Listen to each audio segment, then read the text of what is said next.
Bab 11 Apakah benar si Itik? Mobil Indra membelah jalanan Jakarta yang mulai diterangi lampu-lampu kota, menuju ke salah satu mal terbesar di pusat kota.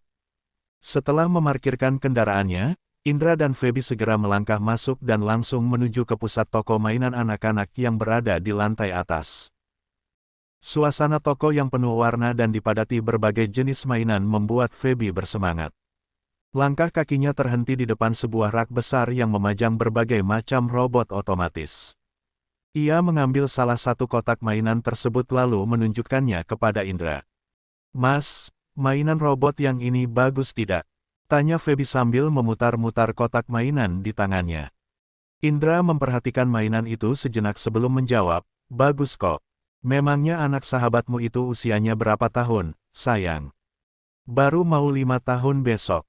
Anaknya pintar, tampan, dan juga lucu sekali," ucap Feby riang dengan mata berbinar-binar, membayangkan wajah menggemaskan Elvano yang selalu berhasil membuat hatinya meleleh. Indra tersenyum lalu mengedarkan pandangannya ke rak sebelah yang berisi mainan rakitan dan balok susun. "Kalau usianya baru 5 tahun, sebaiknya beli mainan yang ada edukasi belajarnya, sayang. Jadi dia bisa mengasah kreativitas, belajar sambil bermain." Feby langsung menepuk tangannya pelan, menyetujui ide kekasihnya. "Wah, usul yang bagus, Mas. El pasti suka sekali mainan seperti itu." "Siapa tadi nama anaknya, sayang?" tanya Indra kasual sembari membantu Feby mencari mainan edukasi yang cocok. "Elvano, Mas. Aku itu kadang suka kasihan kalau ingat nasib sahabatku, ibunya El. Dulu waktu masih zamannya kuliah, dia itu menderita sekali. Selalu dibully habis-habisan sama anak-anak orang kaya di kampusnya gara-gara penampilannya yang dinilai cupu." Cerita Feby dengan nada menggebu-gebu, menyiratkan rasa kesal yang mendalam setiap kali mengingat masa lalu sahabatnya itu. "Dek." Mendengar kata bully dan kuliah, langkah kaki Indra seketika terhenti. Tubuhnya mendadak kaku, dan senyum di wajahnya langsung pudar. Dadanya berdesir perih. Ingatan masa lalunya 6 tahun yang lalu kembali berputar di dalam kepala, mengingatkannya pada dosa besar yang pernah ia lakukan. Tanpa menyadari perubahan drastis pada raut wajah kekasihnya, Feby terus meluapkan emosinya sembari memilih sebuah papan magnet edukasi. "Dan kamu tahu, Mas, yang paling biadab, temanku itu bahkan sampai dijadikan objek bahan taruhan cowok-cowok brengsek di sana. Sampai-sampai dia dibuat." Feby mendadak menghentikan kalimatnya. Ia tidak sanggup melanjutkan kata-kata yang teramat menyakitkan itu. Sebagai gantinya, Feby meletakkan mainan di tangannya lalu menggerakkan kedua tangannya, membuat isyarat melingkar di depan perutnya sendiri. Mas pasti tahu kan maksud isyaratku ini?" tanya Feby lirih dengan mata yang mulai berkaca-kaca karena larut dalam kesedihan sahabatnya. Indra menelan ludahnya dengan susah payah. Tenggorokannya terasa begitu tercekat. "Maksudnya, dia hamil?" "Iya, Mas. Dia hamil akibat perbuatan bajingan-bajingan itu," sahut Feby, setetes air mata lolos di pipinya. "Tapi untungnya, Tuhan masih sayang sama dia. Masih ada pria baik hati di tempat rantaunya yang mau menikahi dia apa adanya. Berkat pernikahan itu, dia dan putranya terbebas dari gunjingan kejam masyarakat, dan yang paling penting, Elvano bisa lahir memiliki status dan identitas hukum yang jelas." Indra terdiam 1000 bahasa, meremas pelan jemarinya yang mendadak dingin. Rasa bersalah yang teramat besar menghantam relung hatinya. Namun, ia mencoba sekuat tenaga menata emosinya agar Feby tidak menaruh curiga. Aku sangat salut dengan sahabatmu itu," ujar Indra dengan suara yang sedikit serak. "Dia begitu kuat dan tegar menghadapi semua cobaan hidup yang begitu berat. Kapan-kapan, bolehkah kau mengenalkan dia padaku?" "Tentu saja boleh, sayang. Dia itu sudah jadi sahabat dekatku sejak zaman sekolah dasar. Aku bangga sekali sama dia. Dan kamu harus tahu, berkat bantuan tangan dewaku ini sebagai seorang fashion stylist, sekarang si Itik buruk rupa itu telah bermetamorfosa menjadi angsa yang teramat cantik dan mengagumkan." Ucap Feby bangga, tersenyum lebar menghapus sisa air matanya. Si Itik buruk rupa." Mendengar sebutan legendaris itu keluar langsung dari bibir kekasihnya, jantung Indra berdentum begitu keras hingga telinganya berdenging. Seluruh badannya mendadak lemas. Pikiran Indra langsung melesat kembali pada memori kampus 6 tahun lalu. Julukan itu, julukan spesifik yang hanya digunakan oleh kelompoknya untuk merundung satu wanita cupu yang sama. Wanita yang malam panasnya di Hotel Permata telah mereka hancurkan bersama Tristan dan Andre. Indra memandangi Feby dengan tatapan syok yang teramat dalam, menyadari sebuah kenyataan pahit bahwa takdir baru saja menyeretnya masuk ke dalam pusaran masa lalu yang sedang berjalan menuju puncaknya. Setibanya di rumah kontrakannya sore itu, Ananda tidak bisa menyembunyikan binar bahagia di wajahnya. Rasa lelah setelah seharian menghadapi sikap menyebalkan Tristan di Hotel Permata seolah menguap begitu saja. Ia sudah tidak sabar menunggu hari esok. Ananda bahkan langsung menghubungi Feby malam itu juga untuk mematangkan rencana mereka bertemu di salah satu mal besar di kota Jakarta demi merayakan ulang tahun Elvano. Dan hari yang dinanti-nanti pun akhirnya tiba. Sejak pagi buta, Elvano sudah bangun dengan begitu antusias. Bocah kecil itu melompat-lompat kegirangan karena tahu hari ini sang ibunda akan mengajaknya jalan-jalan keliling kota metropolitan. Namun sayang, di tengah kebahagiaan itu, Bu Mila mendadak mengeluh kurang enak badan. Tubuhnya agak meriang dan lemas. Melihat kondisi ibunya, Ananda seketika merasa bersalah. Bu, apa kita batalkan saja ya acaranya?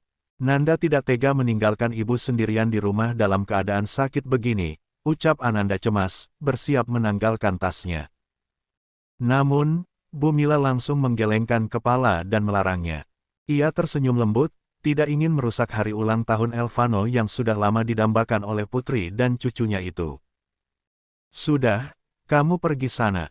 Bukankah ada Nak Feby yang juga ikut merayakan? Ujar Bu Mila dengan suara seraknya. Iya sih, Bu, Feby sudah jalan ke sana. Tapi, Ibu yakin tidak apa-apa Nanda tinggal? Tanya Ananda memastikan, masih didera rasa ragu. Gak apa-apa, Nduk. Ibu cuma butuh istirahat dan minum obat saja. Sudah sana cepat pergi, nanti takut kejebak macet di jalan. Desak Bu Mila meyakinkan. Setelah mencium kening ibunya dan memastikan semua kebutuhan sang ibu terpenuhi, Ananda akhirnya pergi bersama Elvano menggunakan taksi online menuju mal yang sudah direncanakan. Sesampainya di lobi utama mal tersebut, rupanya Feby sudah berdiri menunggu di dekat pintu masuk. Penampilan Feby yang modis langsung mencuri perhatian, namun begitu melihat Ananda dan Elvano turun dari mobil, mata Feby berbinar. Wanita itu melambaikan tangannya dengan heboh, lalu berlari kecil memeluk erat Ananda, kemudian bergantian berlutut untuk memeluk gemas Elvano. Wah, kamu cantik sekali hari ini, Nanda.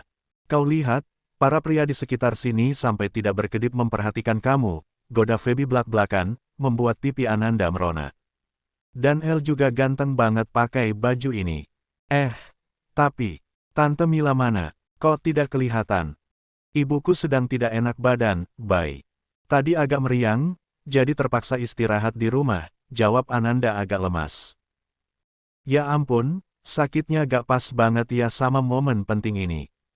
Ya sudah, tidak apa-apa, nanti setelah ini kita belikan makanan dan oleh-oleh yang enak untuk ibumu, ya. Hibur Feby dengan sifat cerianya yang menular. Akhirnya mereka bertiga melangkah masuk ke dalam mal dan langsung menuju ke sebuah restoran bergaya keluarga yang cukup mewah. Rupanya, Feby telah memesan tempat khusus. Di atas meja bundar yang empuk, pihak restoran sudah menyiapkan kue ulang tahun kecil dengan lilin angka 5, lengkap dengan hidangan-hidangan lezat yang menggugah selera. Saat mereka mulai duduk dan menikmati suasana, Feby tiba-tiba memajukan tubuhnya. Dengan raut wajah yang merona kemerahan dan senyum malu-malu, ia mulai menceritakan perihal kehidupan asmaranya yang baru. Mendengar cerita sepintas dari sahabatnya, mata Ananda membelalak tidak percaya. Hah, serius kamu pacaran sama seorang perwira polisi, Bay? Seriuslah, Nanda. Aku dan kekasihku ini sudah mantap untuk berhubungan secara serius. Dia itu pria yang sangat baik, tampan, gagah, dan tentunya sudah mapan. Ucap Feby menggebu-gebu, memamerkan kebucinannya yang akut. Ananda tersenyum tulus, ikut merasa lega. Aku turut berbahagia mendengarnya, Bay. Akhirnya sahabatku ini menemukan pelabuhan hatinya. Nan, Feby mencolek pelan tangan Ananda, wajahnya memelas manja. Boleh tidak kalau kekasihku ikut bergabung merayakan ulang tahunnya El di sini? Dia sudah ada di jalan sambil bawa kado yang besar untuk El.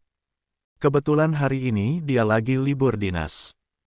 Elvano yang sedang asyik memandangi kue ulang tahunnya langsung mendongak begitu mendengar kata kado besar.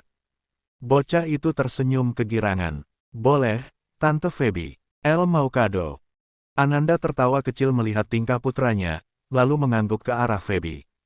Boleh dong, Bay. Bawa saja ke sini. Sekalian aku juga ingin kenal dan menilai langsung calon suamimu itu. Apa sih, Nanda, aku jadi malu. Seru Feby sambil menutup wajahnya yang makin memerah, sukses membuat Ananda terpingkal. Tak lama setelah Feby mengirimkan pesan singkat berisi nomor meja mereka, seorang pria bertubuh tegap dan atletis tampak melangkah masuk ke dalam area restoran. Pria itu tampil kasual namun berkarisma, mengenakan kaos polo berwarna putih bersih, celana jeans, topi putih, serta kacamata hitam yang bertengger di hidungnya. Di tangan kanannya, ia menjinjing sebuah kotak kado berukuran cukup besar yang mereka beli kemarin sore. Pria itu mengedarkan pandangan sejenak sebelum akhirnya melambungkan lambaian tangan hangat ke arah meja mereka setelah melepas kacamata hitamnya. Akhirnya, sayangnya aku datang. Seru Feby riang seraya membalas lambaian tangan sang kekasih. Mendengar seruan Feby, Ananda secara refleks menolehkan kepalanya ke arah kedatangan pria tersebut.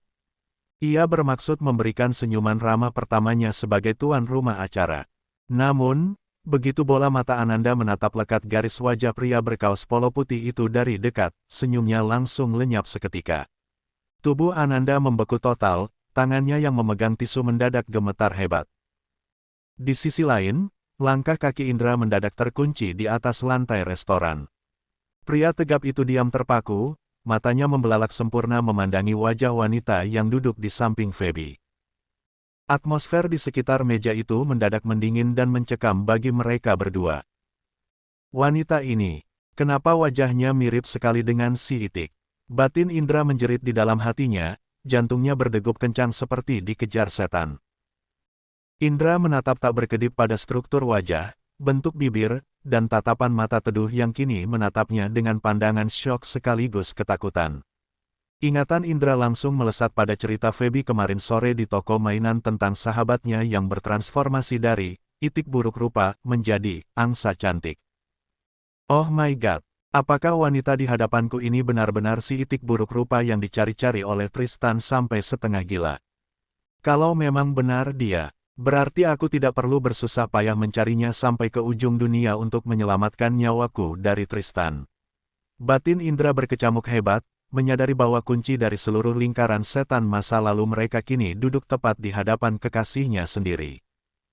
Bersambung.